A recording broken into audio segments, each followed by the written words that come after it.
নিষ্ঠাপূর্বক নির্বাহ করিব। জয় বাংলা। মদন মিত্র পশ্চিমবঙ্গ বিধানসভায় সদস্য নির্বাচিত হইয়া ঈশ্বরের নামে শপথ করিতেছি, সত্যনিষ্ঠার সঙ্গে প্রতিজ্ঞা করিতেছি, নির্বাহ করিব। জয় বাংলা।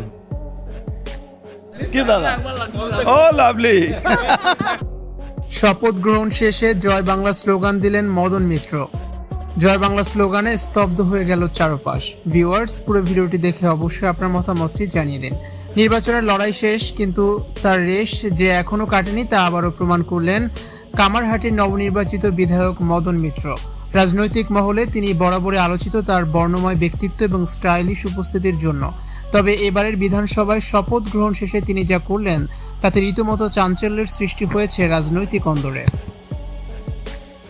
এবারে বিধানসভা নির্বাচনে বিভিন্ন কেন্দ্রে তৃণমূল কংগ্রেসের ফলাফল নিয়ে নানা বিশ্লেষণ থাকলেও কামারহাটি কেন্দ্রে মদন মিত্রের জয় ছিল চোখে পড়ার মতো।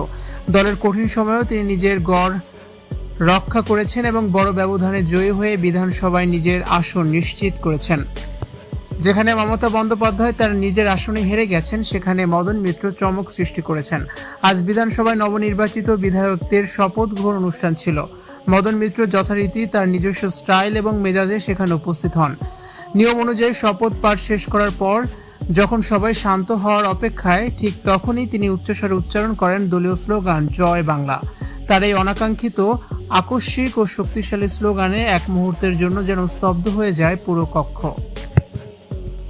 তৃণমূল নেত্রীর অত্যন্ত ঘনিষ্ঠ এবং অনুগত হিসেবে পরিচিত মদন মিত্র এই স্লোগানের মাধ্যমে যে এক শক্তিশালী রাজনৈতিক বার্তা দিলেন তা নিয়ে কোনো সন্দেহ নেই।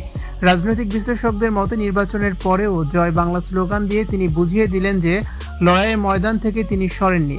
বিরোধীদের উপস্থিতিতেই তার এই স্লোগান প্রদানকে অনেকেই দলের প্রতি তার গভীর আনুগত্য এবং শক্তির বহিঃপ্রকাশ হিসেবেই দেখছেন।